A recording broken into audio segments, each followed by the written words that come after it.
જય શ્રી કૃષ્ણ મિત્રો, 2026માં કામદા એકાદશી ક્યારે છે, શુભ મુહૂર્ત, તેના વિશે આપણે જોઈએ. ધન્યવાદ. એવું માનવામાં આવે છે કે આ પવિત્ર દિવસે શ્રદ્ધા અને ભક્તિથી ભગવાન વિષ્ણુની પૂજા કરવાથી જીવનના પાપોનો નાશ થાય છે અને સુખ અને સમૃદ્ધિ તેમજ માનસિક શાંતિ મળે છે. કામદા શબ્દનો અર્થ જ ઈચ્છાઓને પૂર્ણ કરનાર થાય છે. તેથી આ વ્રત ભક્તોની ન્યાયી ઈચ્છાઓ પૂર્ણ કરવા માટે માનવામાં આવે છે. ચૈત્ર મહિનાના શુક્લ પક્ષની એકાદશી તિથિ પર કામદા એકાદશી ઉજવવામાં આવે છે. 2026માં એકાદશી તિથિ 28 માર્ચે સવારે 8:45 વાગ્યે શરૂ થશે અને 29 માર્ચે સવારે 7:46 વાગ્યે સમાપ્ત થશે.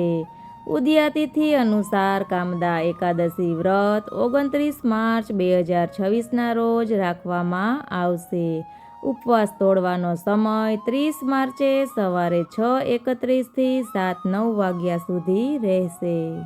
કામદા એકાદશીનું મહત્વ ખૂબ જ છે. એકાદશીને અત્યંત પવિત્ર અને લાભદાયી ગણવામાં આવે છે. પદ્મપુરાણ અનુસાર આ વ્રત વ્યક્તિને તેના ભૂતકાળના જન્મ અને વર્તમાન જીવનના પાપોથી મુક્ત કરનારું છે. એવું પણ માનવામાં આવે છે કે આ વ્રત વ્યક્તિને મુક્તિ આપે છે અને મુક્તિ તરફ દોરી જાય છે. આ જ કારણ છે કે ભક્તો આ દિવસે ભગવાન વિષ્ણુનું નામ જપ કરે, તેમના ગુણગાન ગાય અને તેમનું ધ્યાન કરે છે તો તેમના બધા જ પાપો બળીને ખાખ થઈ જાય છે. આ વ્રત રાખે છે તેને સકારાત્મક ઉર્જા મળે છે અને ભગવાન વિષ્ણુના વિશેષ આશીર્વાદ મળે છે. કામદા એકાદશીની પૂજા વિધિને આપણે જોઈએ. બ્રહ્મ મુહૂર્તમાં સવારે ઉઠો, સ્નાન કરો અને સ્વચ્છ કપડાં પહેરો.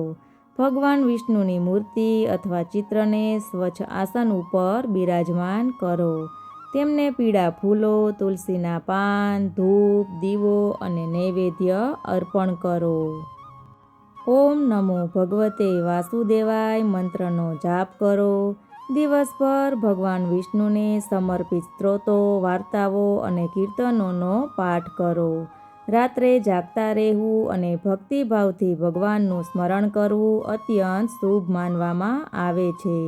બીજા દિવસે દ્વાદશી તિથિ પર નિર્ધારિત વિધિઓનું પાલન કરીને ઉપવાસને તોડવો.